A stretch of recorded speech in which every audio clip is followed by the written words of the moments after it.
Well, hello, everybody. Welcome back to Aquarius Rising Africa. It's Monday, and I hope you've all had a fantastic weekend. Winter is coming, and we are talking about, I call it the weather witches. As you all know, we've been talking about the weather witches for a long time, but I'm very happy to have with me the amazing Tiffany Anderson. This evening or this morning, wherever in the world you are. By the way, good morning, good afternoon, good evening, wherever in the beautiful world you are. Tiffany is a Tiffany Anderson. Got lots of Andersons on the shows lately, right? Simone, Guy, Tiffany. So yeah, it must be a moment for the A's. Anyway, Tiffany is a great, she's an ex-whistleblower on the illegal spraying of chemicals. Like we talk about the contrails or the chemtrails, right? Often they make us believe that it's contrails and not chemtrails. So Tiffany's going to be chatting with us today and really, really looking forward to what she has to say about that. But before we go any further, we do have announcements for the week. So let Grandma here just make the skin bigger, the screen bigger, and here we go. Coolness. Okay, Tiffany's with me on with me right now. 1st of June. Hey guys, pinch punch beginning of the month. What a wonderful, and it's the 6th month. My word. Okay, where did Christmas go? Okay, Tiffany on. Then, of course, Simone Anderson tomorrow night again, talking about, we're actually part 2 of last week's shows. So if you haven't actually seen my previous interviews with Simone, fantastic lady, smart as they come, and a fantastic political historian. So watch the previous shows as well. Then join us for tomorrow, where I do believe we are, can't remember the title of the show offhand. Sorry about that, but it is part 2 from last week. Cool. And then again, we've got Australia on Wednesday morning, Rachel Vaughan, and potentially her brother Andrew McIntyre again. So really look forward to hearing from them. Also, first time he's really blowing the whistle. Hectic stuff in Australia, guys. So join us for that, because everything is connected in this depraved underworld that we have operating right underneath our feet, really. And then, of course, we have 2 reruns again. Jesse will be back next week. Not this week, next week. So we have some reruns from Solutions that were on maybe a year or 2 ago. So yeah, always good to see that as well. Join me for In the Field, the repatterning or the protective patterning series, understanding your nervous system and how to realign with that. Of course, Dr. Dennis Carroll on Thursday night. And then, of course, drop in with Shanti on Friday. And Sherry Sweeney, not Siney, sorry, Sweeney. There's a W missing there. So Sherry Sweeney, who has actually been on the show with me before with Dr. Jerry Marzinski. We talk about the schizophrenia, voices in the head. Well, she's had intrusive thoughts and really worked through that. So very, very interesting. Another very smart lady. And then, of course, join us on Sunday for the Sunday Loop, where we play reruns from our archives. And on that note, hello, everybody. And without any further ado, hello, Tiffany. Welcome to our first-time guest, Tiffany Anderson. How are you doing? Welcome to Aquarius Rising Africa. I'm doing well, but I don't see myself on the screen. I can see you. Oh, you can? Then that's all that matters. But hang on, let me just ask the viewers as well. Guys, can you see Tiffany? I can see her, but seriously, you all got to know with our talking about weather modification. I mean, definitely we had the most crazy storms here 2 weeks ago. I have no doubt that was part of the weather witches. There, you're gone now. Can you hear me there? Okay, I can hear you. I was just trying to Okay. figure out where I am, but I don't see myself. So whatever. Okay, yes. Well, they can see your beautiful face. I don't Perfect. think you're going to hide behind the camera. Okay. Well, very good. You're Okay. not anonymous, babe. You're not anonymous tonight. Okay. So it's a kind of a weird thing, Chantel, to watch your show all the time and then next thing you're on it. I never imagined that this would happen, but Simone is a really good friend of mine. We call ourselves Anderson and Anderson because Right. we used to try to work together to try and do different things. But basically, I had her on as a guest on my show, and the host of my show loved her so much he would just keep her on like 2 hours when it's a 1 hour show, and then she just became a regular on the show. So kudos to Simone because she's really starting to be heard, and I think that she needs to be. But I fully agree with that. I mean, my gosh, she has got a gold mine of information and she is so well researched. And the thing, with Simone as well, she's well traveled. She's not just researched and a computer buff or she's lived computer. it. She's lived it. She's been there. She's connected with the people. And that makes such a difference in someone's essence, right? And Well, I'm not saying anything bad about anyone, guys. So please don't get me wrong on that. Don't you all be coming for me now. What I am saying is that when you've lived the experience and she's been to so many different continents and engaged with so many different cultures, I mean, you can't help but be enriched by those experiences. And that's absolutely, what absolutely. Simone not only offers her research but her lived experience as well, which Absolutely. is so valuable. I'm just very lucky to have you guys. So you think you all didn't ever think you'd be on the show? Well, I'm very grateful you are, because you really, I just love the fact that people like yourself and Simone, and of course a whole lot of others as well, have gone to so much effort to research these things. I mean, you frontline whistleblowers, as I call you guys. I mean, you're right there in the front line talking about these things. You're endangered, it's a dangerous job you're doing. And it always takes a lot of courage. And I really, really, really appreciate you. And I know all our viewers do too. So thank you for being here and for doing what you do. Well, thank you. Thank you. That's humbling. I don't think I didn't raise my hand and say, can I be a whistleblower? That's not how that all went down. It just seemed to be a forced experience. It's not something that someone would want to sign up for because it is a lot of stress, and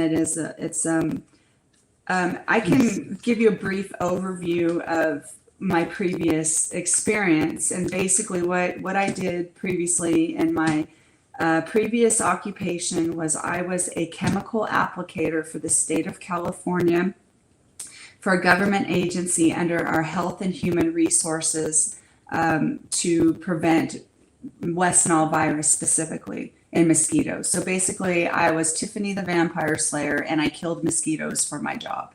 And so we had to know chemical background, and we also had to know weather, the effects of weather. We also had to know environmental issues, as well as knowing the biology of mosquito and other critters.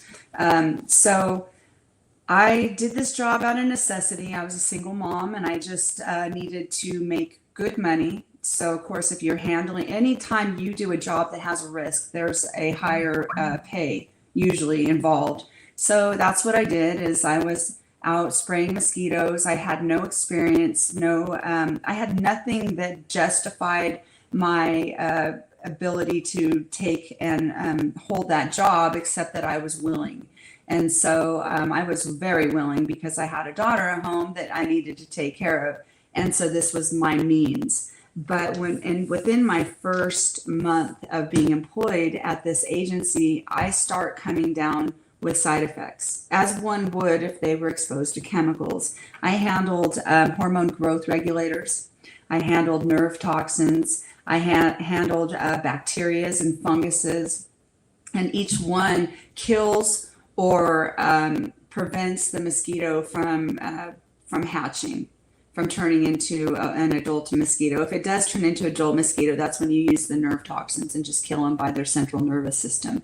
But any mode of operation that those chemicals would have on the target, of course, is going to have an effect on the human body.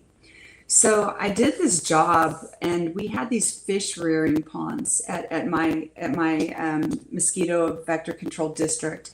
These earth ponds were holding gambusi fish, and the gambusi fish were supposed to be a biological alternative to using chemicals. So we would take these fish and we'd put them in places where the mosquito larvae would hatch, and in theory the fish would eat the mosquito larvae, and that is what happens. But unfortunately for my agency, they chose to use a site where they were taking sewer water and filling the ponds with the sewer water. Well, the sewer water had so much nitrogen in it that it was creating fungus and bacteria on the fish, and they were dying at a rapid rate. Now, these fish are indigenous to the wild, meaning they just multiply like crazy, and then they're highly effective out in the wild. Unfortunately, when they were brought in and held captive, they were not reproducing and they were dying. So my employer, in their infinite wisdom, who said these fish would be used for biological measures, they ultimately they were dying, so they brought in chemicals. One of the chemicals that they brought in was a formaldehyde, and the formaldehyde was in a gas form. So it would, formaldehyde is on our California list as a Prop 65, meaning that anything that has a Prop 65 is a known carcinogen. So this formaldehyde was in a gas form, was known as a known carcinogen. Now my agency was required by law to use something called an NPDES permit. So an NPDES permit was a National Pollutant Discharge and Elimination Systems permit, meaning, and what that means is that they are required by law to, every chemical that they hold or store on their location, they're required to get permissions first by the state. So they'd ask, okay, we want to use alticid, we want to use pyrethrins, we want to use whatever it is they're using and holding on site. They had to ask for permission, get a permit, get it approved, and then they're required by law to report how much and where these chemicals are being applied and used. So, but they weren't reporting this formaldehyde. They were buying it, they were storing it, they were applying it, and they were not telling the state, they were not telling any governing agencies, and they were not telling the employees. So ultimately what happened was, I had a supervisor. He'd been my supervisor for about 3 to 4 years, and maybe longer. We were strong. We were tight. Me and the supervisor, he was assigned to me when I got hired, and we worked together daily up until they relocated him. And there was a civil matter that took place in the workplace that required everyone to be relocated. I won't get into the civil matter because it doesn't matter. We'll stay with the criminal matter. But basically, my supervisor was assigned to this site daily where he was being exposed without his knowledge or consent, and he died. And so I filed a grand jury investigation, and that resulted in a criminal investigation. And so that's kind of the gist of my whistleblowing. That's kind of why and what happened with that. Just reporting them to every governing agency that monitored my agency and should have complied with the laws that we have in our state. Unfortunately, what I didn't understand, I was very naive about government, and what I would come to learn is that what I truly believe, West Nile virus was not something that was real. It was a virus that was created in a lab. And it was something that was spread among these agencies. And what they would do, you call it create a disaster, have the solution, and it's a Ponzi scheme and it's a money laundering scheme. And so what I watched happen was the agencies that were supposed to govern my employer, like a simple request. I had been treated for 4 exposures by my employer's agency, or by their doctors or physicians.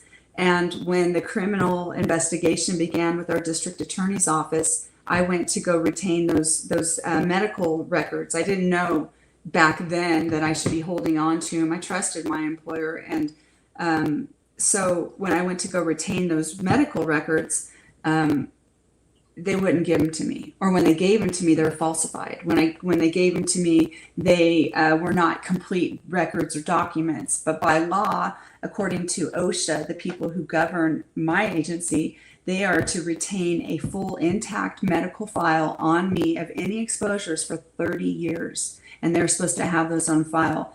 To date, I mean, this happened, I was requesting these records back in 2011, and we're in 2025, and to date, I do not have an intact full medical file on my exposures that my employer did to me. So not only were they spraying this formaldehyde in these fish rearing ponds, but they were spraying other chemicals like copper sulfate and other different chemicals. And there's chemical reactions. There can be a synergist where let's say I want to kill a pupa, which is getting ready to turn into an adult mosquito, and I want to kill the adult mosquitoes. I can combine 2 chemicals and they synergize and they work together and they can target both of those.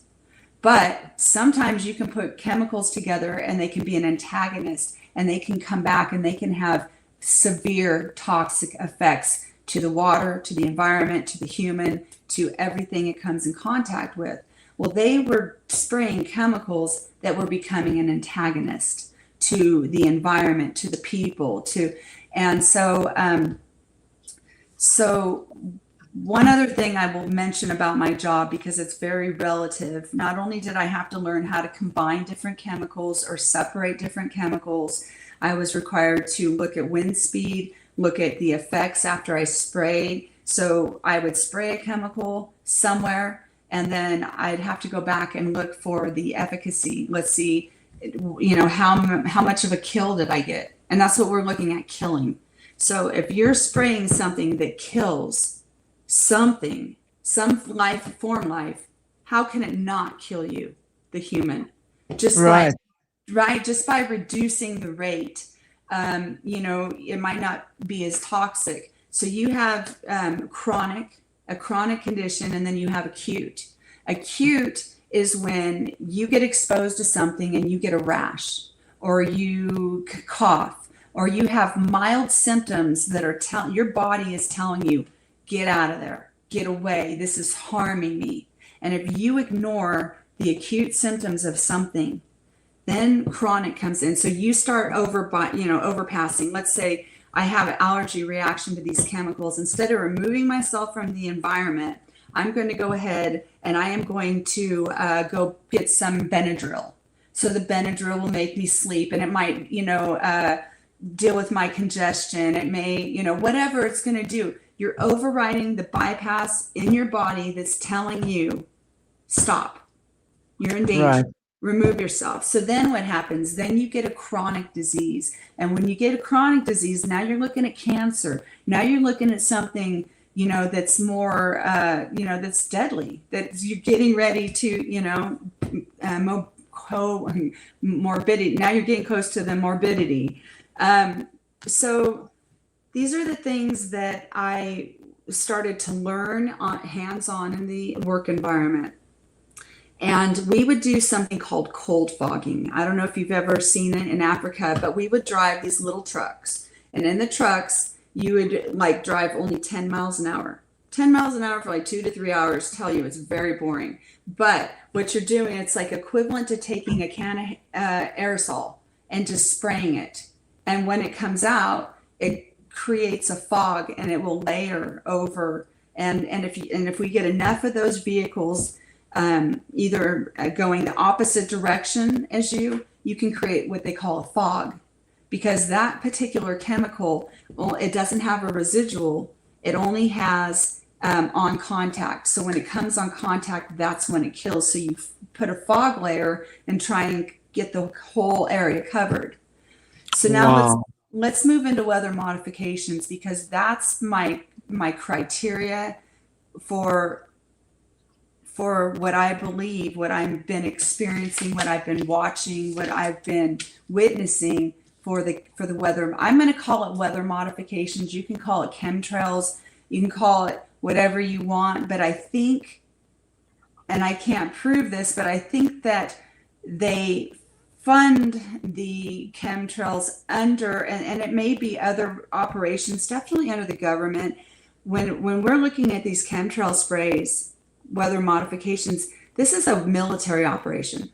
This isn't some little podunk town operation. This is a military operation, because again, my little government agency had to have permissions. They had to fill out an application. Everything was public, and there was reporting involved. So I mean, I did hammer that agency from like 2009 until probably 2015. And I mean, hammered, writing letters, asking for investigations, hitting every agency that governed them. And I at least got enough attention to where they had to rein it in. Now, where they're at now, I don't know what that agency does anymore, because I don't live in that state anymore. And, you know, I think I've proven a point. You can't spend your whole life, you know, just doing that thing. I had to move on. But what I moved on to was the weather modifications and the chemtrails. I started noticing. Do you mind if I just ask you, you know, you mentioned a couple of times that I think you said you'd been exposed 4 times. Yeah. Well, I've been treated 4 times for 4 separate exposures. Can you expand on that a little bit, and what those exposures were and how they've affected you? And, you know, because obviously you're working very closely with all those chemicals, so you're getting it harder and obviously much more impactful. But as you were saying, you know, it can't not poison everyone else either. I mean, how it might not be as intense, but over time, of course it does. So I'd love to hear what what your experience with that was. Okay, so each chemical has its own mode of operation. Some will go through your reproductive area. So the first exposures that I had, I felt like I had chronic fatigue. I just felt like I was always exhausted, and I could never get enough sleep. No matter what I did, I just couldn't get enough sleep. I broke out in rashes. I would have severe like head colds, allergies, sore throat, you know, all the symptoms of chronic fatigue, flu, cold, you know, those things. And that's when I was working near those, I was working in those fish ponds. So they would spray the fish ponds, and then they would send me out to do water samples, pH samples. They would send me out, we would go out and harvest the fish. So we'd be in constant contact with it. And this is like a delta area. And so in that area, there's a lot of fog, especially like I worked in the winter and different things. And so there's that moisture in the air. There's a lot of moisture in the air, so you're breathing it. So I had lung problems. I had cold, flu, rashes, chronic fatigue. And then when I would be removed out of that area and I would work in a different area, then I would go out and I would handle hormone growth regulators. Alticid, methylprene is what that one's called. And that first, I started to have like excessive bleeding. Like I would bleed through my clothes. I couldn't stop bleeding. It was excessive. And then 1 year later, at age like 36, 37, I just stopped having periods altogether. and I haven't had a period since I think I was like 36 or 37. So that dealt with my reproductive issue, or my reproductive abilities.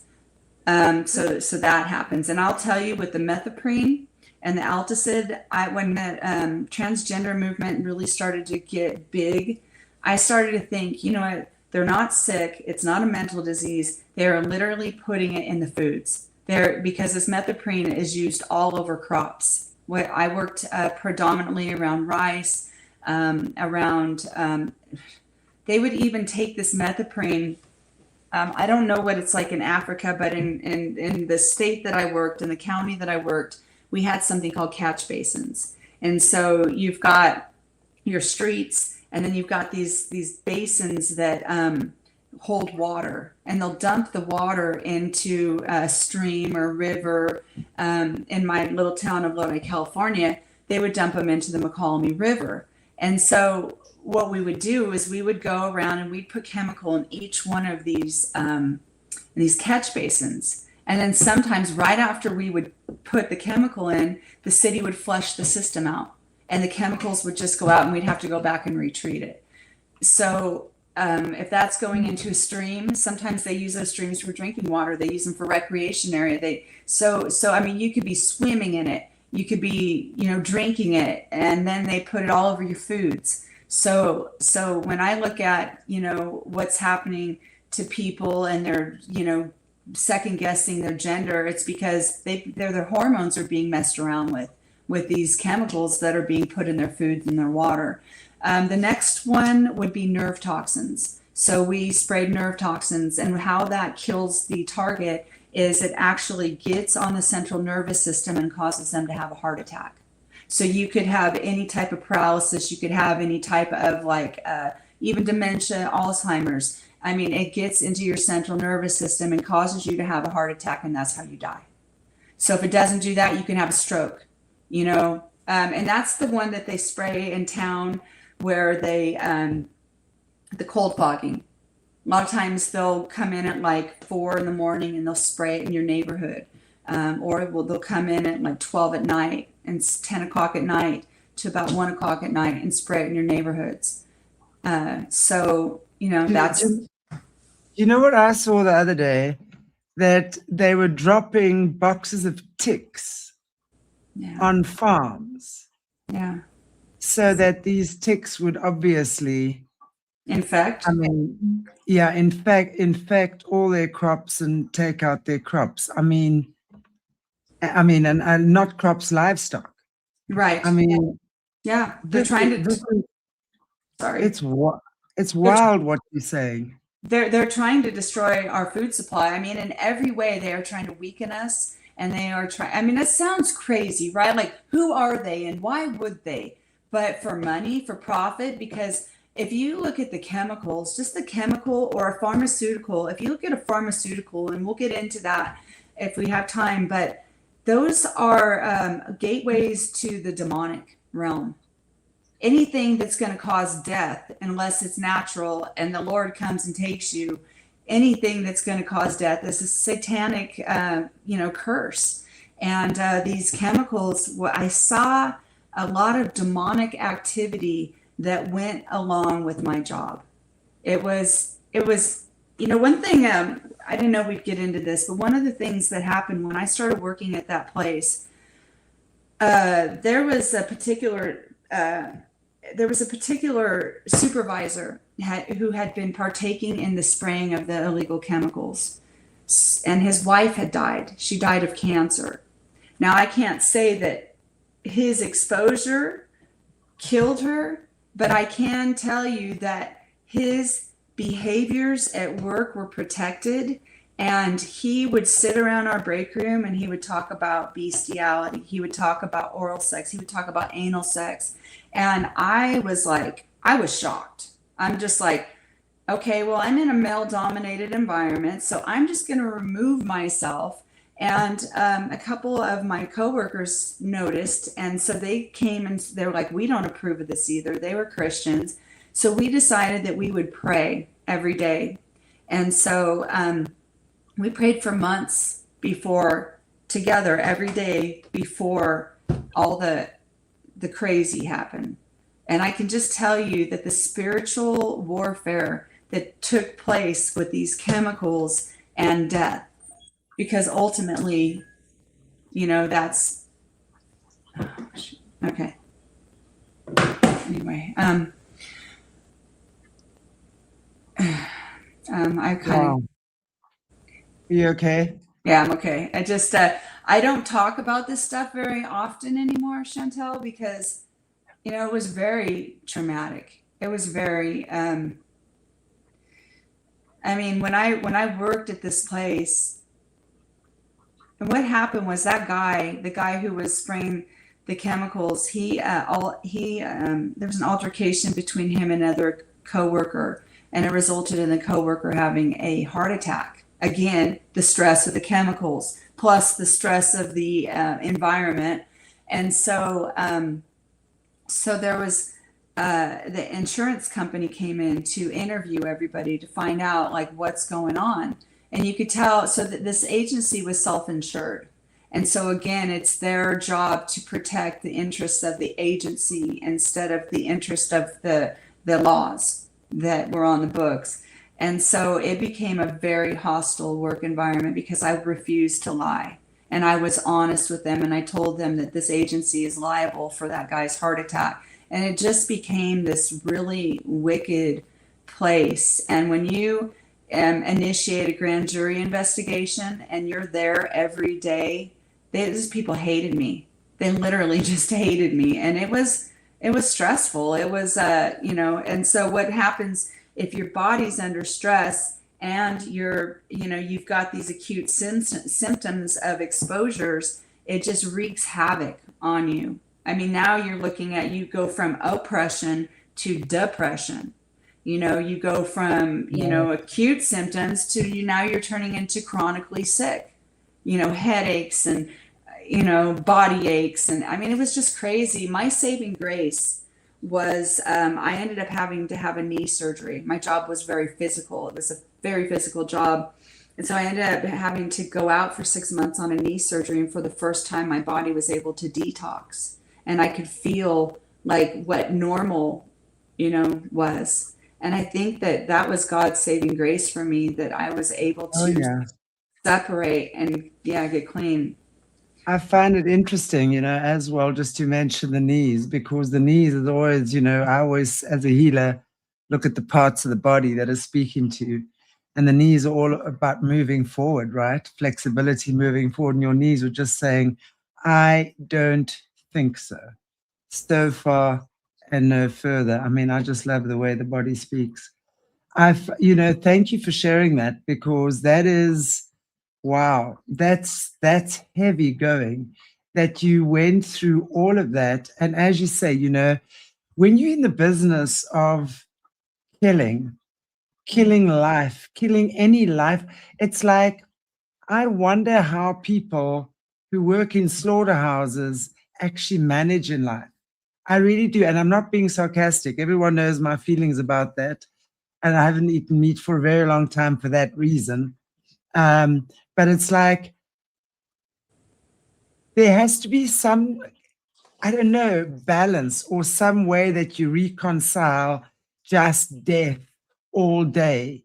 There's just death, death, death, cries of death, fear, pain, Right. whatever, And even though you might not be hearing that in the insect world, right, or in whatever little particles and petri dishes are happening there, it's still happening. And the fact that it's done with such precision and it's done in such a chemical way, right? And it's so precise. Like, what you're saying is you've got to separate the chemicals. You've got to see what that does with what. I mean, wow. What lengths do they go to destroy life? God's Never mind. creation. Yeah, I mean, it's God's creation, and you hit a good point.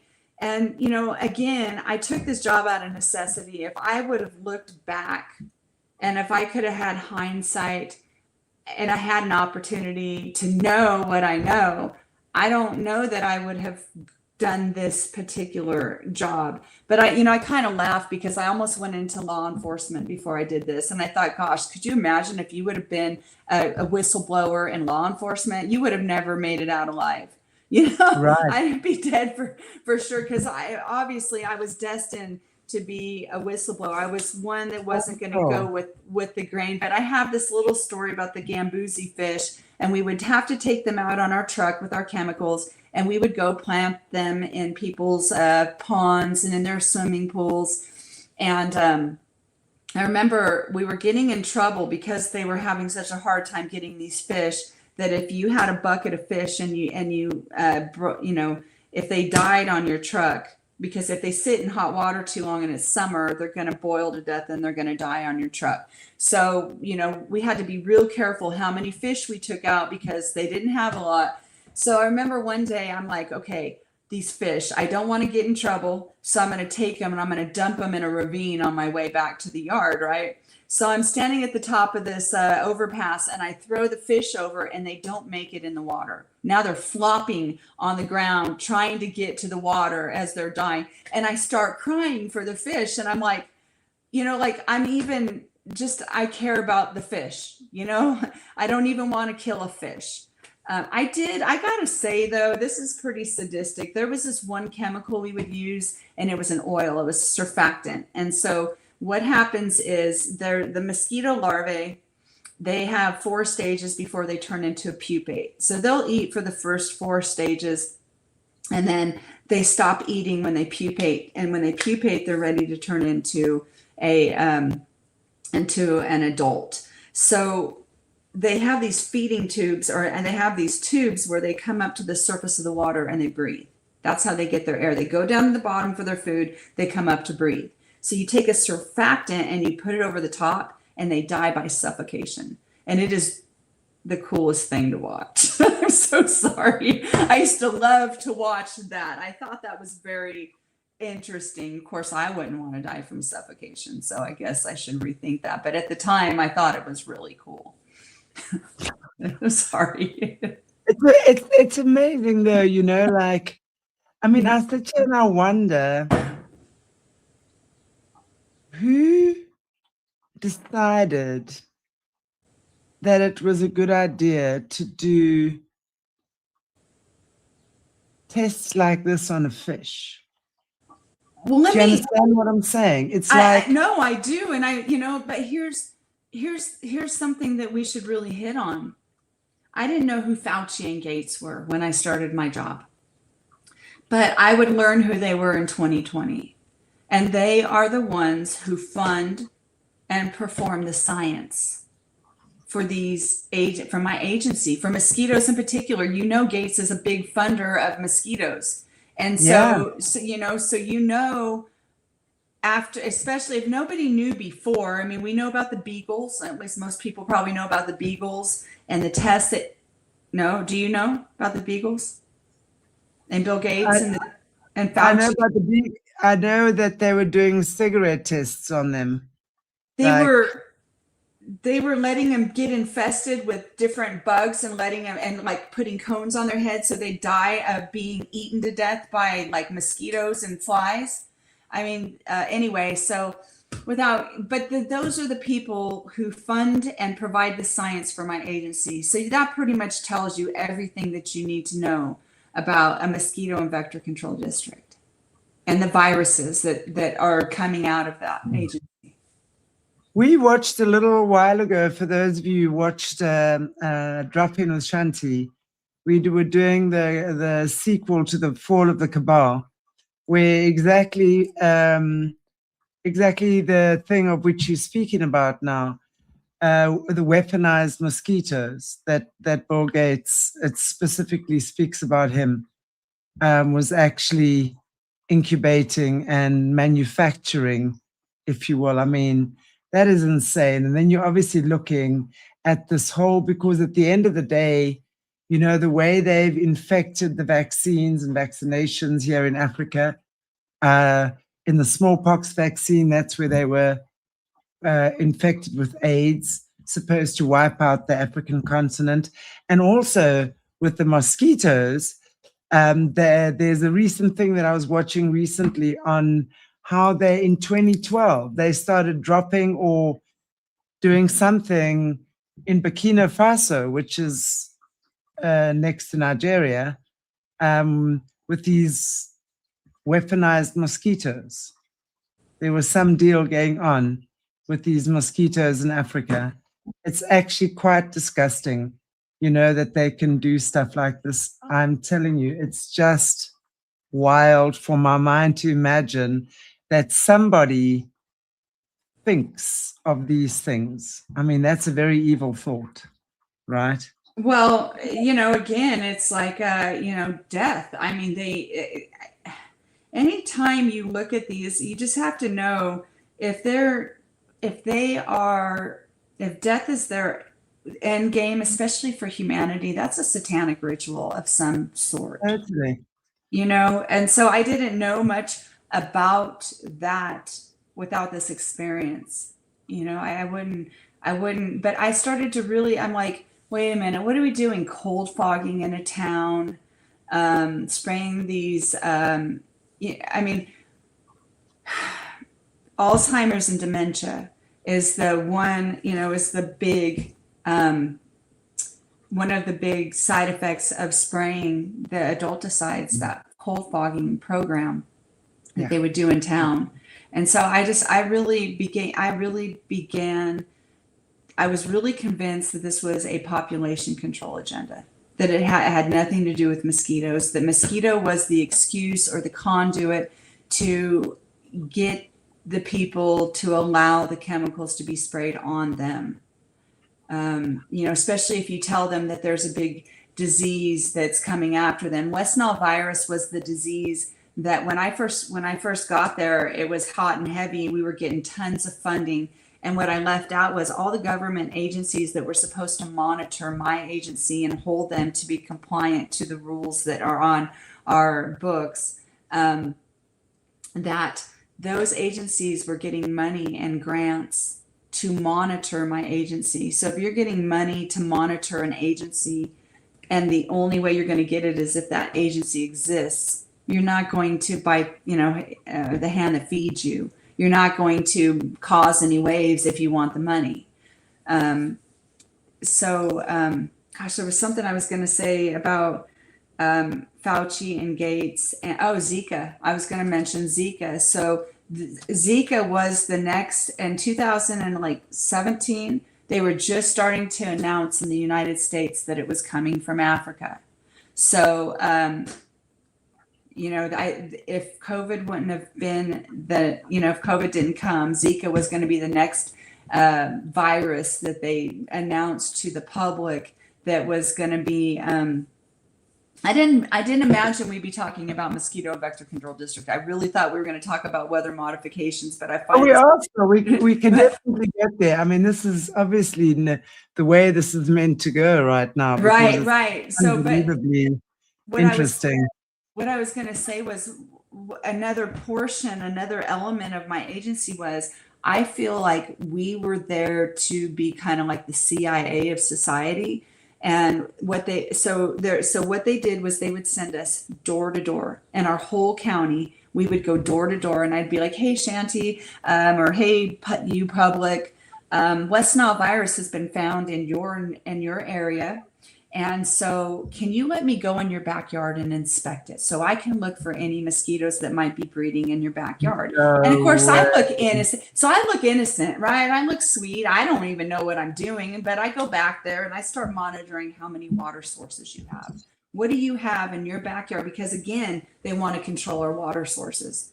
They want to control our food, and they want to control our water because that's how we live. And so, yes, I would go door to door and I'd go, okay, they have one pond, they have one stream, they have one swimming pool. Here's their water sources.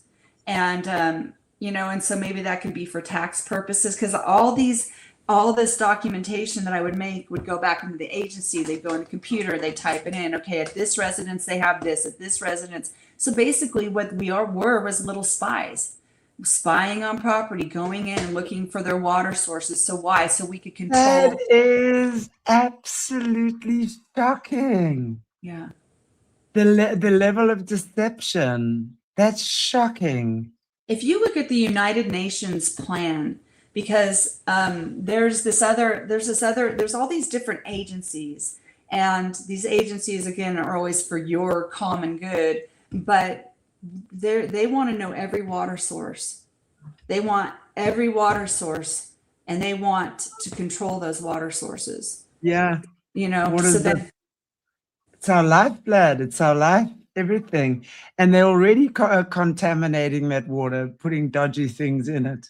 For Right. sure they are. Well, Wow. I did on a regular basis. I did. Do you know in California, it's against the law to spray any chemical in the water of the US. So how they're getting away with spraying chemtrails right now, and maybe this is the good segue. Maybe we've covered enough on mosquito abatement. I think before we segue, I should at least touch on the bees, because when I was spraying these chemicals, I would spray them in highly agricultured areas and without any training on bee protection. And so I remember spraying a cold fog over an area. And I look over and I ask my boss, what are those? And he goes, oh, those are bee boxes. Now, nobody tells me to shut your chemical down. Nobody says, hey, these need to be preserved. Nothing like that. We're just driving along, spraying chemicals. And if it gets on the bees, it gets on the bees. It just, there's a lot to a mosquito and vector control agency. They really need to be monitored by by the taxpayers. The people in the community really need to monitor what these agencies are doing, because the other thing I'll say is when West Nile virus hit and we were going door to door and warning it, we were telling everybody to vaccinate their horses. We had vaccines for horses, but we were told that there was no vaccine for humans because it would take 20 years to have trials. So there was no means for protecting the public from West Nile virus. So when COVID hit, I already knew Fauci and Gates had funded and provided our science for my agency, and I had already predetermined that it was a population control agenda. So when West Nile virus hit, when COVID hit, I was like, I already knew what it was. It was a fraud. It was a sham. I already knew, and when I tell you what I believe COVID was, it has everything to do with the chemtrails. I really believe that COVID has had more to do with the chemtrails that they were spraying in the sky, because it was a mass coverage. It was, how do you get a whole population sick so quick? I was in litigations with my agency in 2019, and I was one of those people that ended up getting sick in 2019 to the point I was hospitalized.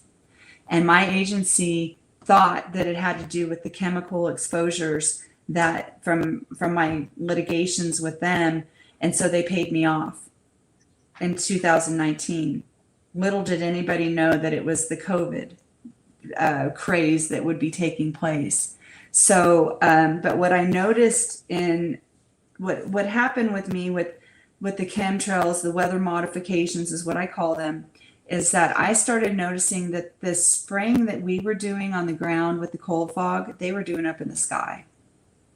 So that's how I got into weather modifications, just observing my environment and, noticing the sprays mimicked exactly what we were doing on the ground to get the full coverage. And that's what they do a lot of times with these operations, with the chemical sprays in the sky, is they're doing a fogging program where they fog an area.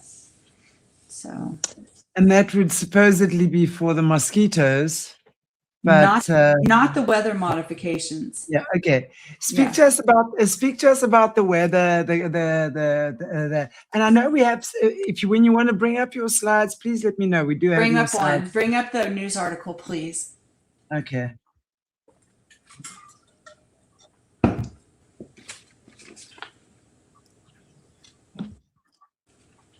You see it there.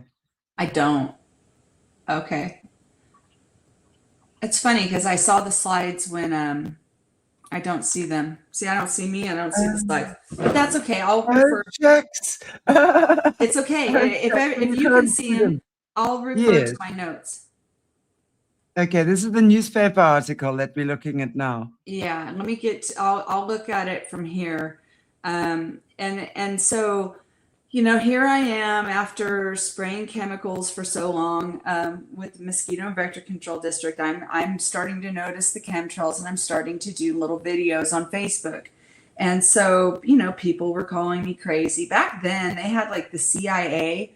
I'm sure it was on like Facebook, and they would come and they would like tag team you. There'd be like 5 of them, and they'd tell you were crazy, and they'd call you a tinfoil hat. They just sit there and disparage you, And I used to fight with them at first. Then I just figured out, oh yeah, we can just block these people. So anyway, this news article says notice is given that the Board of Regents of Nevada System of Higher Education, on behalf of the Desert Research Institute, will continue a program of weather modifications by artificial nucleation of clouds with silver iodine and other appropriate nucleating agents to increase. Now, notice they're not telling you. They'll tell you about the silver iodide, but they're not. And other. So there's other things, right? But they're not going to tell you what those are. Just so other. Yeah, other, right. So are those antagonists? Are they synergists? And what is, they're saying they want to control the weather, but are they trying to create a drought? Because they were doing this when they were doing this program, they were swearing that we were having a drought. Well, were they creating the drought? Is that why, was that the purpose of this? So anyway, they're going to be spraying the Walker River and the Carson River watersheds. The director who will supervise the proposed project is Frank McDougall, Association Research Scientist of the Desert Research Institute. The state of Nevada is funding this project. So let me see. The area in which the airborne equipment will be operated is west of the target area. The target area will be the Walker River and Carson River watersheds. The target area and the areas immediately adjacent are in the mountainous eastern regions of Amador, Alpine, Calaveras, El Dorado, Mono, Tuolumne counties of California, and the Douglas, Lyon, Mineral, and Carson City counties of Nevada.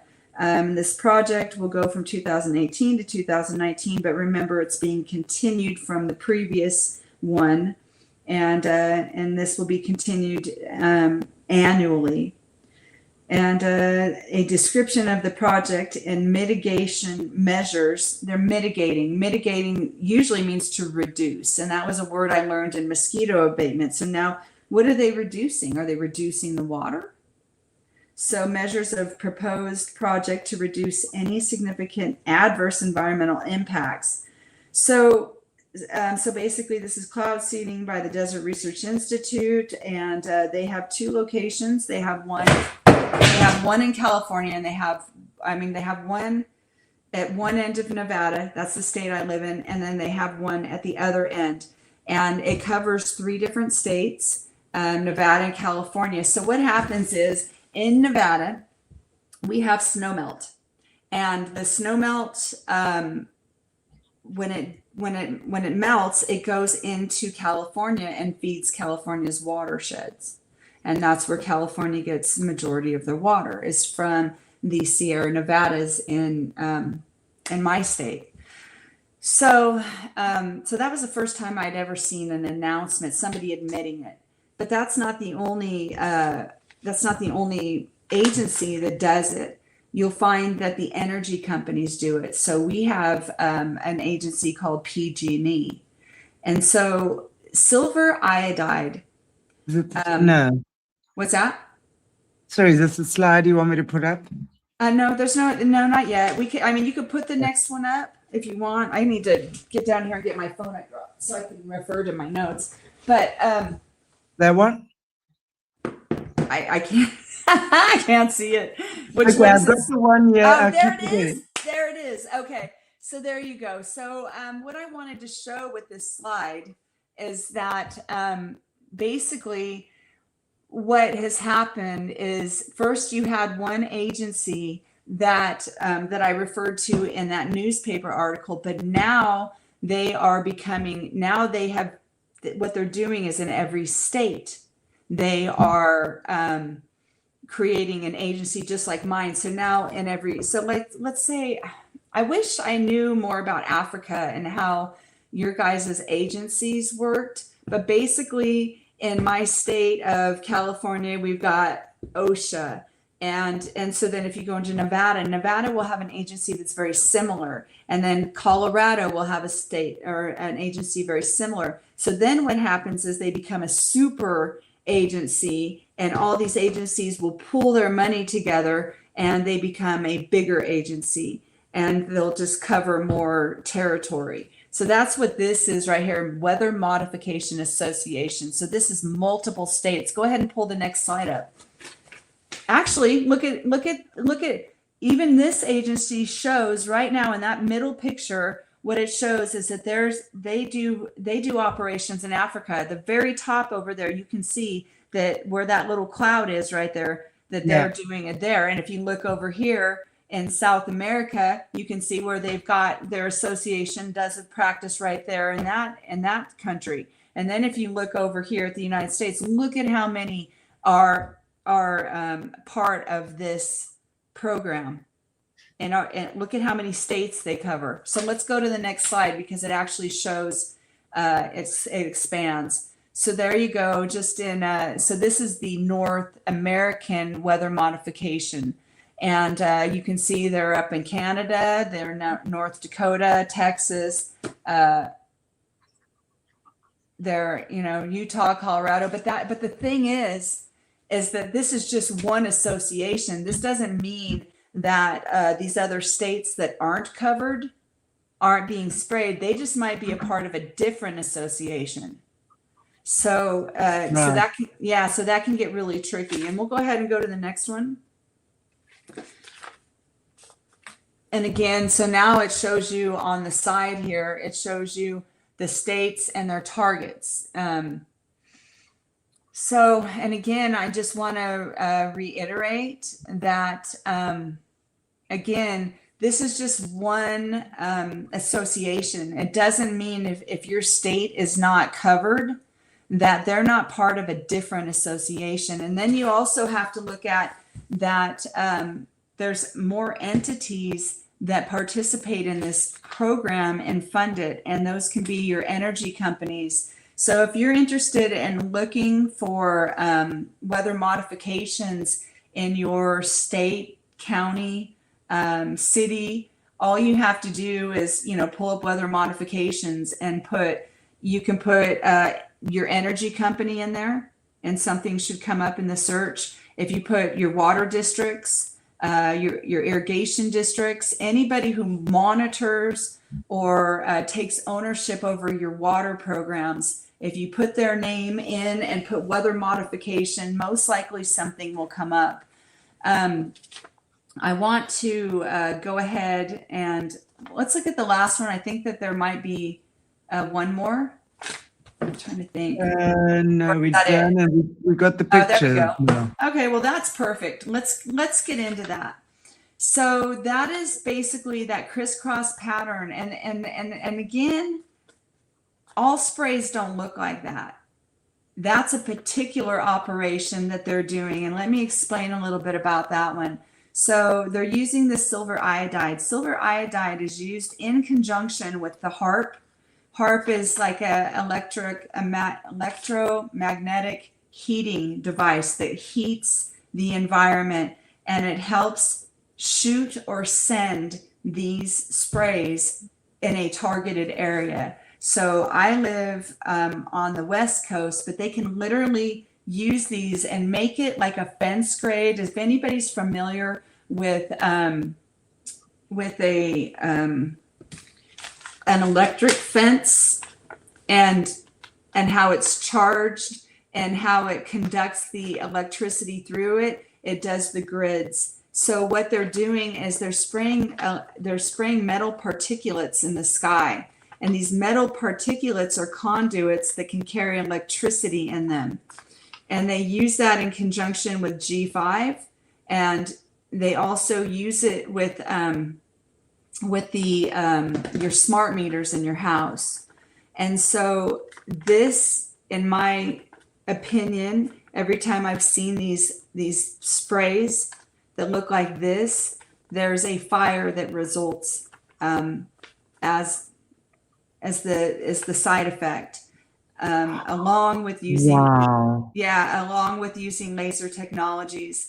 I will tell you that we in California, I don't know if you've ever heard people say, you know, you guys shouldn't vote for, and then XYZ, we shouldn't vote for Gavin Newsom. Well, let me burst a little bubble for you.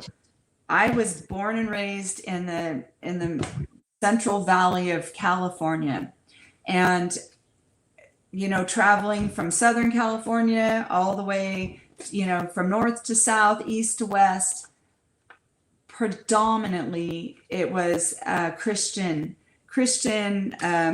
conservative values. I remember in my little town when I was growing up, our stores were not even open on a Sunday. It was the day of rest, and it was the day to, you know, be with your family. But what I noticed, I can't remember what election it was. It was 2000, I think it was 18. I worked the polls that day. I worked election day, and I was the person that took the chain of custody ballots and dropped them off. And so I was very aware of what was taking place. One, I was aware that there was a huge chemical spray program taking place. My sky looked like that every morning, every night for months before elections took place in 2018 in California. And what happened was all of a sudden fires broke out. They broke out in Northern California. They broke out in Southern California. They were breaking out on the west coast of California. And so you've got ballots that are being transferred to be counted. And at the same time, you've got fire and safety personnel being dispatched at every section of your state. So there's total chaos taking place. People's houses burnt down. I mean, we're talking towns burnt down, not a couple houses, but communities were burnt down. There was a place called Paradise, California, just gone, decimated. And so what I noticed, what I started looking at immediately, because I'm privy. I'm like, wait a minute, they're starting the fires, they're spraying the chemicals, and now it's election, and now they're stealing our votes. And what I noticed was that these neighborhoods that were being targeted were dominantly conservative. So you're displacing these conservative voters if you haven't killed them. We don't know how many people really died in these fires when the FEMA camps were already set up before the fires took place. All the measures were in place to come and harvest the wood, were made to keep the public from talking to press. You couldn't get in. If you were press, they wouldn't let you in. They wouldn't let you come and look. They didn't want you there. So that's how they stole our 2018 election. That wasn't, people didn't vote for that. People died for that. So I just want to bring that to the public, because that's something that really has haunted me, and really needs some attention, you know, burning people out there. That is really hard-hitting information and really important. And I'm just going to but just open up right now. And I want to just say to the viewers, that is intel that needs to be shared, because, yeah, we have it straight from you. And you know what's interesting? And I'm going to put that up because in Australia, you see a lot of these kind of chemtrails, and they have the worst kind of fires in Australia. Yeah. Which makes a lot of sense, what you're saying, doesn't it? Well, what Wow. happens, okay, here's a part of the operation, and it's they spray, so the sun rises in the east here, and they start covering the sun before it even rises. So what happens is the heat expands these chemicals. See how they're expanded, and they're spreading just like a fog, right? Um, Yeah. so even if there's not a fire that's taking place, they'll do this in the summer for days, um, just constant, day and night. They'll just have this coverage, and you're like, what are they doing? There's no rain, there's no precipitation. Why are they doing this? Well, what they're doing is they're covering forest canopies, because the other thing they're doing is trying to prune back our forests, and they're trying to, what they're making the air harder to breathe. There's sometimes, especially in the wintertime, the chemicals don't look like this. In the wintertime, the chemicals look different. And so people will go, well, that's not a spray, because you don't see it spread, because it doesn't have the sun to expand it. But they're spraying different chemicals, and you can actually feel your lungs making it, it's like difficult, to breathe. And then look, if you look in the very, I don't know how to point to it, but okay, if you look at the ground, you can see the ground there. And if you look up just a little bit, there's this one tornado. It's like right in the middle of the picture. And so one of the things they do is they'll take their planes and they'll spiral them. So sometimes they do this crisscross thing, and that's a conductor for the electricity. I'm a firm believer that that is what conducts. It makes a grid, and it makes a fence line, and it makes it so that electricity can be conducted.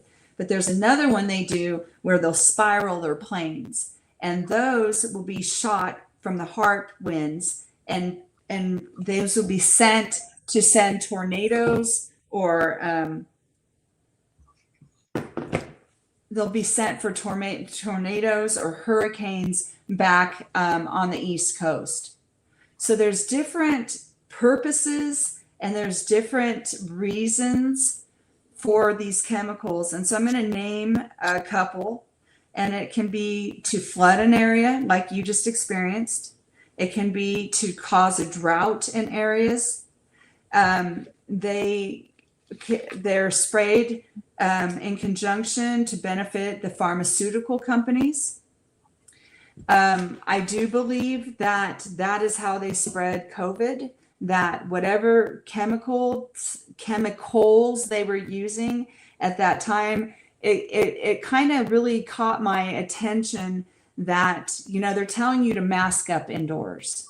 Okay, well, there's nothing going on inside my house, right? I mean, the air is pretty clean as long as I keep my windows shut. And but when you walk outside, people are taking their masks off, and I'm like, look up. This is when you need to be wearing your mask. The sky is toxic and filled with chemicals. And I do believe with the G5 and HARP and the sprays that is how they spread COVID so quick and so fast. It was a respiratory issue. It was deep in the lungs, metal in your lungs is what it felt like. So, Wow. it used to just be,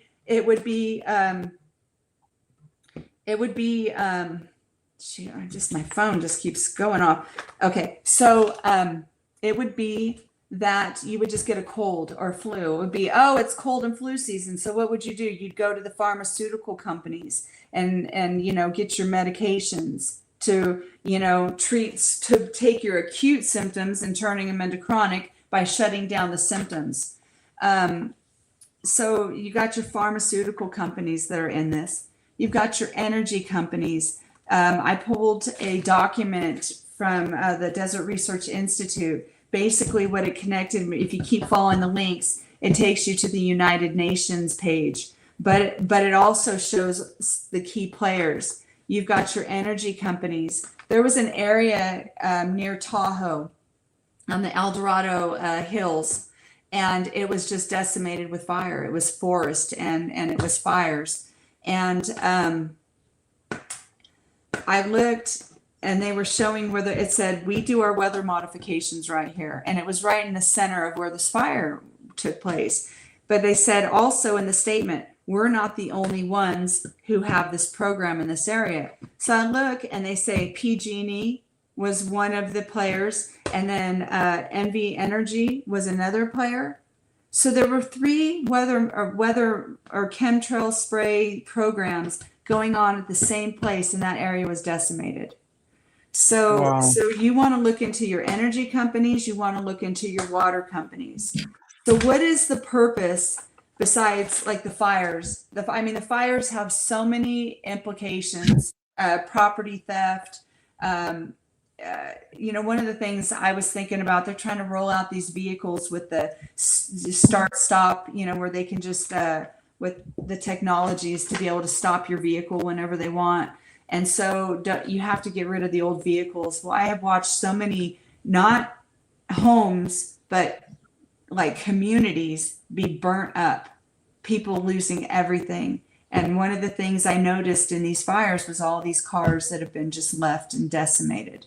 So, there's so many motives to what these people are doing and why they're doing it. But let me share one more thing, and this is probably where I can end with you, except for if you have any questions for me. And that is basically our food supply and what they're doing to our food supply. So I live out here in the desert, and I always try and plant a little garden. And I have friends who grow out here as well.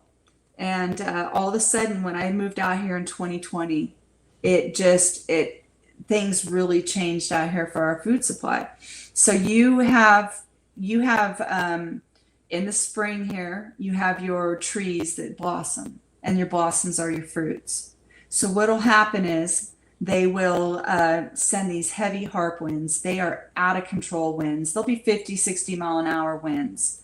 And so they'll do 2 things. They'll spray, and they'll make it get really warm, almost like it's going to be summer, like a false start. So everything starts to blossom. Everything starts to thrive. And then what they do is, so then you got your fruit, your flowers coming. They'll send the harp winds in, and then they'll send a freeze. After that, then they'll spray the chemicals and they'll send a freeze, totally ruining the food supply. And people who are trying to garden out here are having difficulties, and their plants are dying, and their trees aren't producing fruit.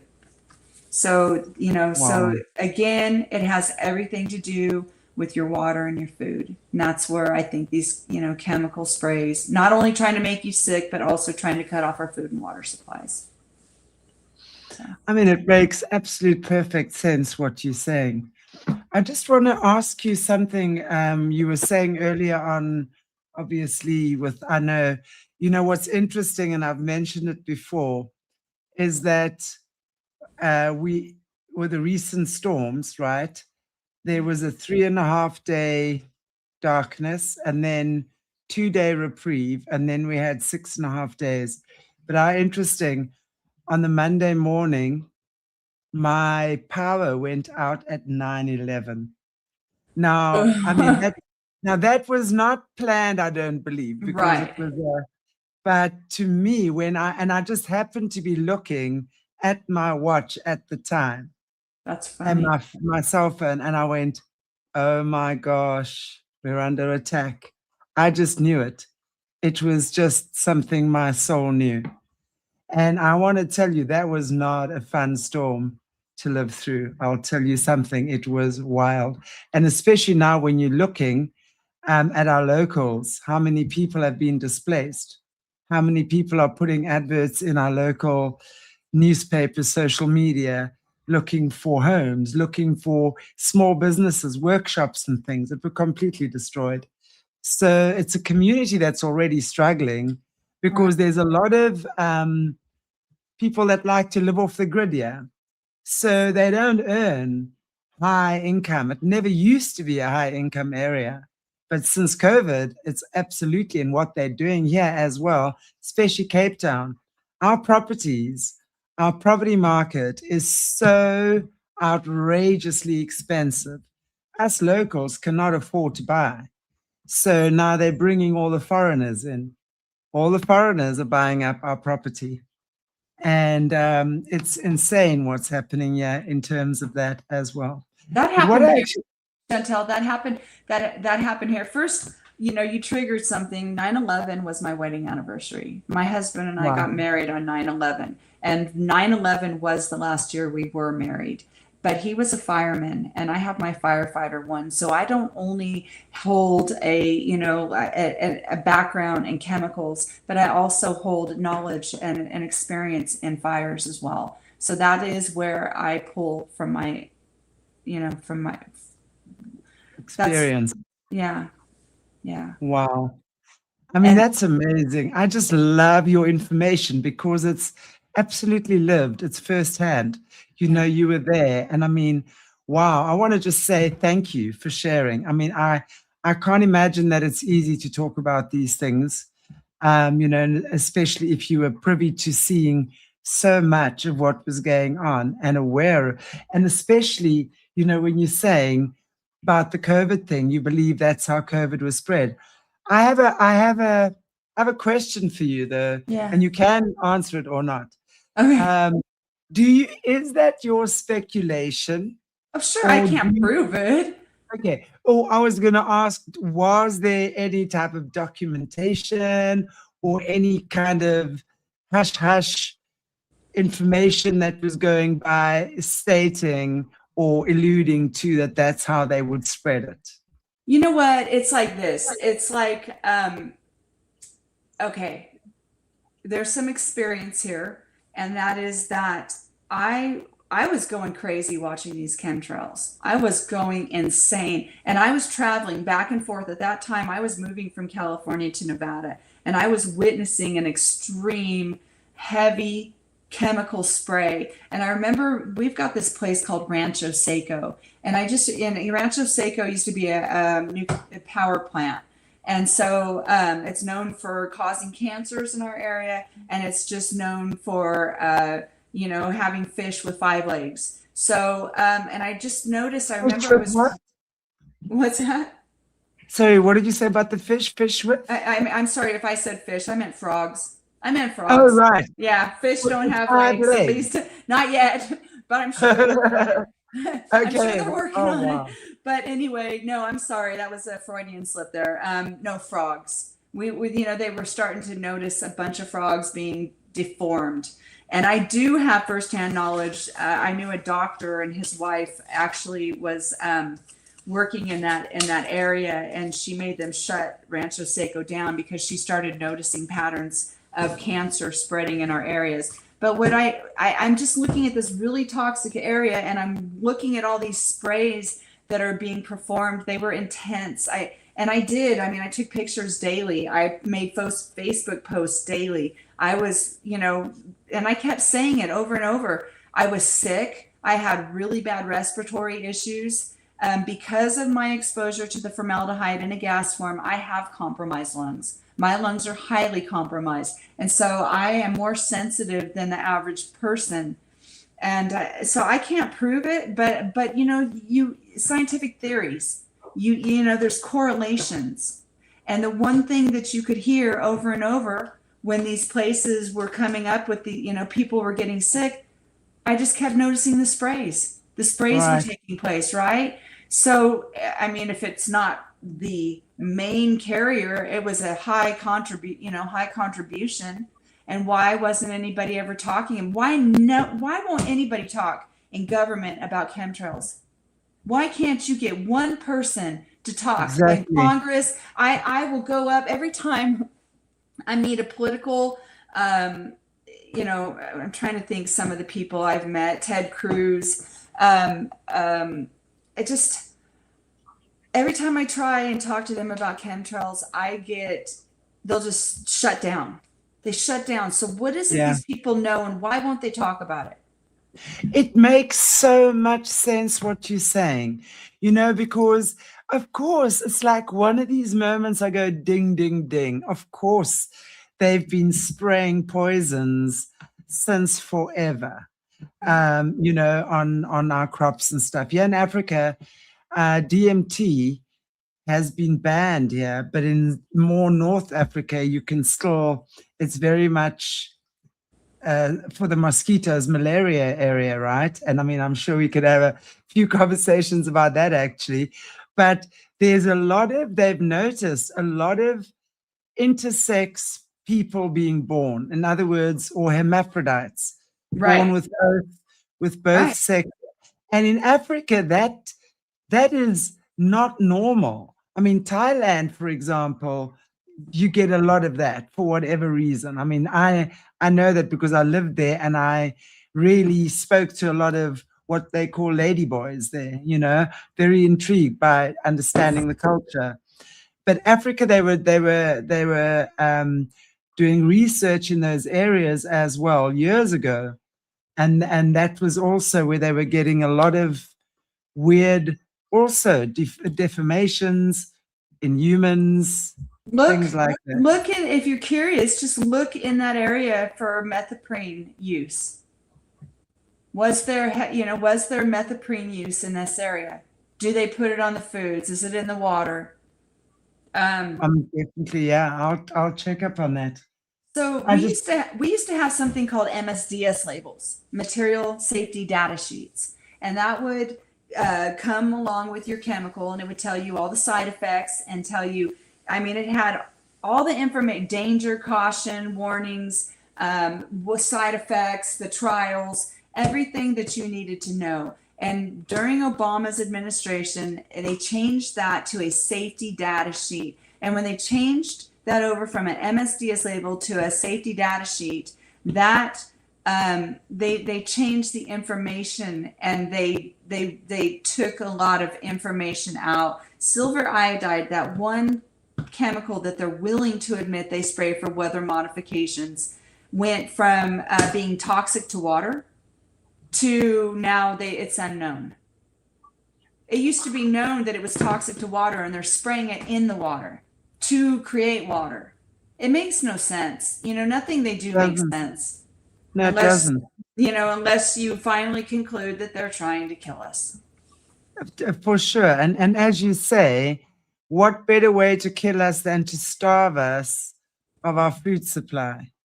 And systematically, now we being encouraged to eat bugs because we are such parasites on the planet.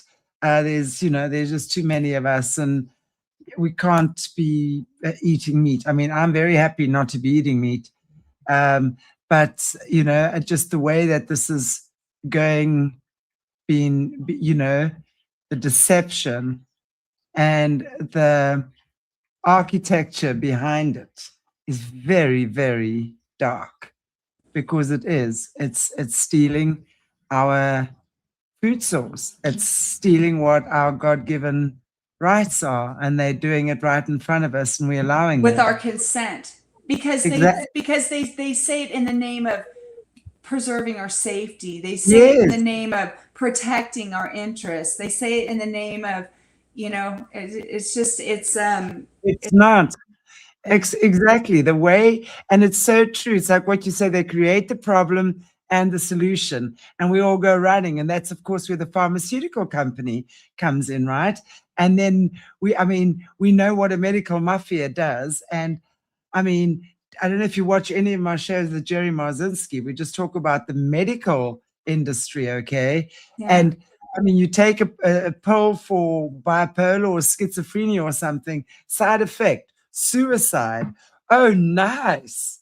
Like, okay, I must take the pill that I might commit suicide on. I'm definitely going to take that. I'm going to run for that one, aren't I? I mean, and the crazy thing is, people are doing it. Right. Because there's so much brainwashing, and exactly the dementia, the Alzheimer's. I was talking about that not too long ago. In fact, I literally saw how they take in animals like exotic primates, okay, healthy young primates, and they're taking them and they're giving them whatever it is they're giving them, and within days, suddenly these animals are aging. They don't even know their name anymore. They're like tired, like depleted. All of these, there's no sacredness It that these makes guys. that makes me so sad when these chemtrail sprays and these fires have been worldwide. And you could go on a map and you can go, where are the fires in the United States? And I mean, in the world, and it would show you Australia, Africa. And I just remember when Australia was on fire and all the koala bears and all the wildlife. And I mean, it's just, Kangaroos, it's kangaroos. just devastating. It's like, what is in a person that, well, I mean, I think we know that they harvest our energy, and when they can create fear, when they can create anger, when trauma. they can, yeah, and trauma, then they harvest that and it feeds their demons. So I mean, I get why they're doing it, but still, it's like, what about the repercussions? What about your reaping and sowing of what you're gonna ultimately, the ultimate price you're gonna have to pay, for harming God's creation? I don't doesn't seem I don't like. want that karma. That's all I know, is that I don't want that karma. I am just so glad I'm not the one that has to deal with myself on that level. I know we kind of, I know I've taken up a lot of your time already, and we can tell the guests want you back, so I'd love to invite you back as well. But I have another question for you, which I saw coming up a lot on my social media feeds and my little researchy things I do. After Iran was bombed, suddenly they had floods. And there was a lot of speculation around weather modification in Iran. Okay. What is your take on that? I'd be interested to know what you say about that. Well, I think that it's we could probably just look up Iran right now and weather modifications, and we could probably find out real quick, like, I mean, sure, why let's see. What I wanted to talk to you about, I don't want to forget this. Iran will just do weather modifications, and we'll see. I mean, they can't hide it. I think it's part of them having to be transparent.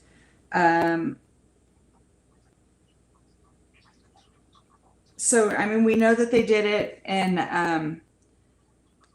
I just see authorities in Iran have sprayed clouds with chemicals to induce rain in an attempt to combat the worst drought. That was in 2020, November 16, 2025.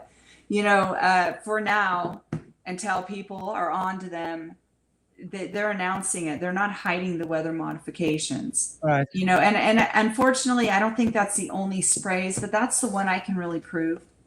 Right. This is a government program, because you can't get over our airways and spray chemicals. Like I said, my agency had to get permissions to spray chemicals. So there's no way these people are spraying these chemicals without permissions. And so it has to be pretty high up.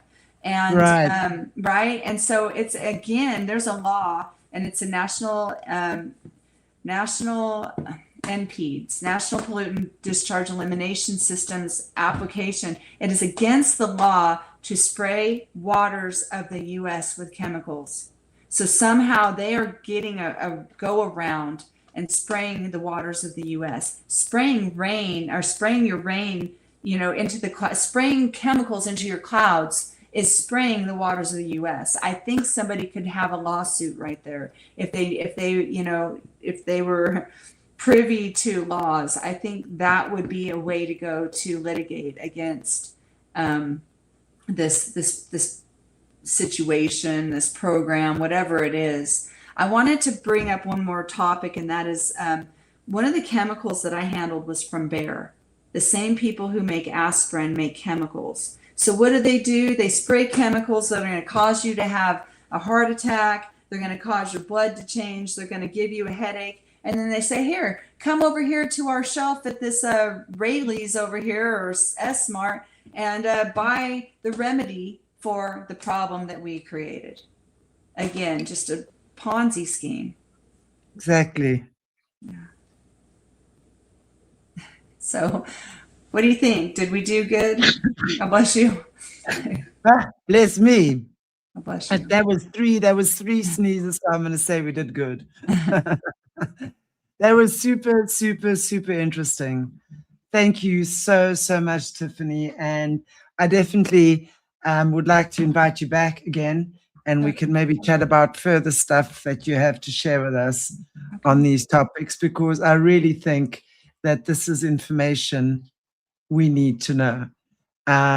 You know, I love this channel. I really do. You know, we started off going hardcore with survivors of horrific SRA right from the beginning. And, you know, it's now understanding what has been happening, you know, what these evil people that are trained, you know, that are taken as kids in the system, as babies in the womb, and tortured and groomed and created. And these are the people that do this stuff now. That's how they started, right? And unfortunately, that's exactly the way it is, because you cannot work for an agency like the alphabet boys and girls and not be mentally twisted. Absolutely. Or controlled is more the word I'm looking for. So they control you to destroy your fellow human being.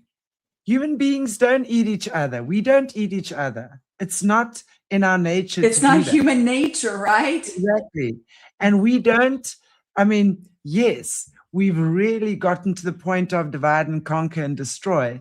But by nature, we should never be destroying our own. When you look at animals, right, you're going to see a herd of a pack of this or whatever. I mean, yes, there'll be rivalry for whatever it is in the tribe, like with the leaders, right? But they don't go munching each other. Lions don't go eating each other, right? They might go catch a hyena, they might go catch a cheetah or something, but you don't eat your own kind, or you don't destroy your own kind. It's demonic. It's demonic. I mean, you get down to the core of it, and it's just demons, and it's a demonic realm that we can't understand because we choose not to serve or participate in it. And they try to pit us against one another, and they try to make us eat each other. I mean, that's literally what they're doing. And we could talk forever on these topics. I mean, we know they put it in our food. We know that they put it in our pharmaceuticals. And how do we know this? I mean, I knew this before I watched Jessie, but Jessie just confirmed all of it. She just solidified everything that I was, you know, like, once the veil is lifted over your eyes, once you can never go back. You can't go back. You can only move forward. And then you're like, you look at things so differently.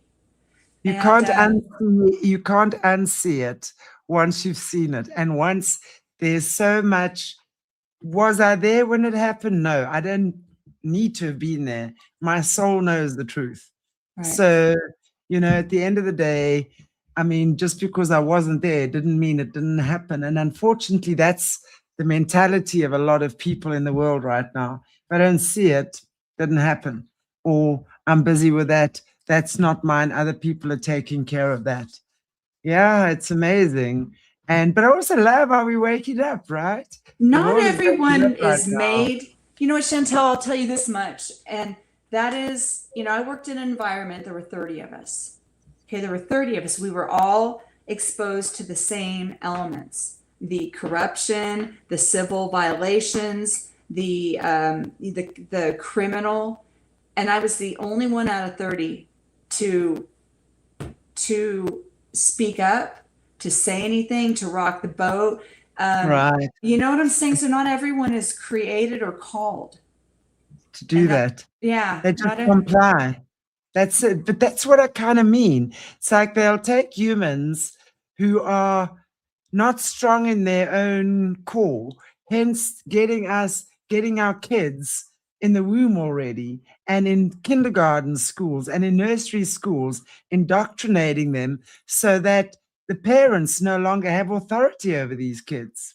You know, that's part of that agenda too. So they can control them as their, I mean, if you guys, again, haven't watched Friday's drop-in, I did the formatted, that was a documentary, The Formatting Factory. Actually, very, very interesting. So catch that if you haven't, because talks about how they do the different layers, you know, how they start controlling and how they use the teachers and, of course, the kids and the parents and, of course, all the false grooming. flags. How about the false flags? All the false flags. I knew, so 9/11 was definitely a satanic ritual, and it was created to cause bloodshed, to cause trauma, to fracture families, to fracture communities. And then what happened after that initial satanic sacrifice? Then 20 years of bloodshed, because Satan requires blood.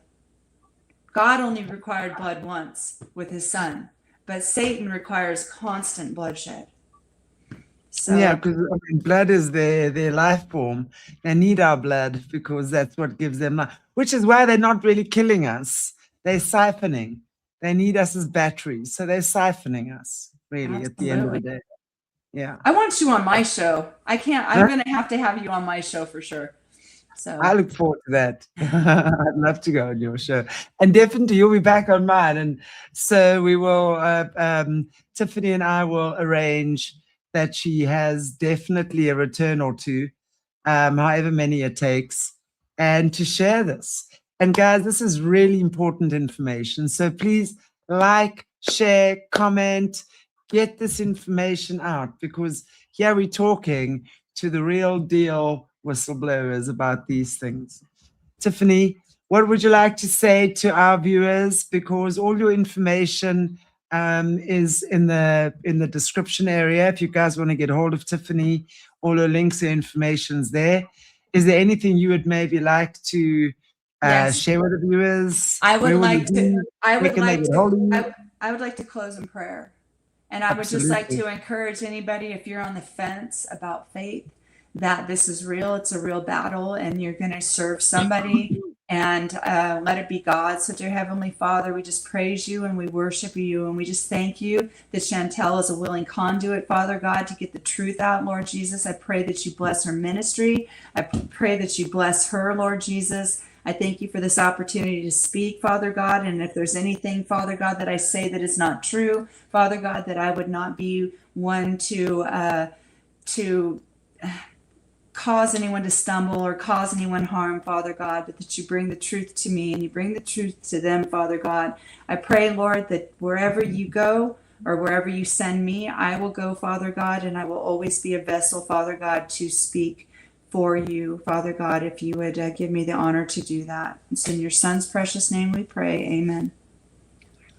That's it. Thank you so much. I really appreciate your prayer. And bless you too. Absolutely. Bless you for what you're doing. Bless you for speaking, and bless you for staying safe. You know, all of us, we are protected. You know, I'm a great believer that when we walk in the light of our divine creator, we are protected. Our light is what protects us. You know, many people say I mean, as you all know, Jessie for sure has a lot of naysayers. And of course, she's a highly contentious figure. So she should be, right? I love her. I love her so much for her truth. And so many people are like questioning why nothing has happened to her, you know, and I'm going, well, isn't that exactly what we talk about? Faith over fear. You know, I mean, we can't begin to imagine, or I talk about a non-survivor in that way, what that kind of life has been like for someone. So we are absolutely, you know, we cannot speak about someone else's journey and judge it as to why are they alive and not dead. They should be dead. Says who? Says who? She's an advocate for Christ, and she's clearly been given a massive mission in this life. And rather than break her down, we should just be so grateful for the information that she's sharing. I don't care if you like her or not. You don't have to like people. You know, my yoga swami told me in India The man might fall, but the teachings will always remain pure. So even if you don't like the person, listen to the message they give. Jesse, I'm sorry, so sorry. I'm very strong on this. She has a sweet demeanor. I love her teaching. I try to find every show you guys have because I find it informative, and it reaffirms the things that I felt like the Lord had been telling me or leading me to. And who in their right mind would sit there and do slander and libel? Who would put something in writing and document? Who would document? Who would document those things if they weren't true? Who would put themselves on the line? She has put an affidavit after affidavit out stating that this is the truth. Who would do that for fear of being slandered or being sued for slander and libel? There's a lot to think about when you think about her. Exactly. And I mean, that's where I say the first show that we did on this channel was with Jessie, and we spoke about her proctor cannibalizing her proctor. That was like how we went in, right? This is how we dove into this. And of course, Hillary Clinton and her frazzling was definitely within the first 3 shows, I want to say, that we spoke about. So the stuff that's coming out in the Epstein files now is stuff we spoke about then, and everyone's having a great catastrophe about it now, as they should. But this is stuff that Jessie was speaking about 6 years ago on this channel. And I know that she was also whistleblowing before that already, so we must never forget. And I say this all the time, even if you don't like someone, if you don't agree with them, you're welcome to express your opinion as to why you don't. But, there's such a lot of trolls and haters and people that are deliberately trying to slow things down, break it down. Yeah, we have it all the time on this channel. Oh, I'm sure. I can't imagine how you've gotten away with everything you've gotten away with. You're cutting edge. And I just was like, I don't do a lot of interviews because I just feel like there's enough people out there that have better information than myself. But I felt like it was an honor to come on your show. I mean, I can literally go on Paul's. I schedule Paul's schedule. I could go on there. He told me, schedule yourself once a week. And I feel like I'm more of a in the behind the scenes kind of person. I don't need to be seen. I don't need to be, watched. But I felt like it was an honor to come on here because of your work. Well, thank you so much, because for me, it is important. I'm very good at gathering people. I've done a lot of events in my life. Before I was doing this many years ago, I was organizing events, gathering people. And for me, this is probably the most important event that I can arrange every day of my life, is interviews like this. So thank you. I appreciate you. No. And we will definitely have you back. Do you want to give the viewers, just let them know where they can get hold of you, where they can watch you, of your previous shows? I don't know. Occasionally I go on Paul's show, but it's been a long time.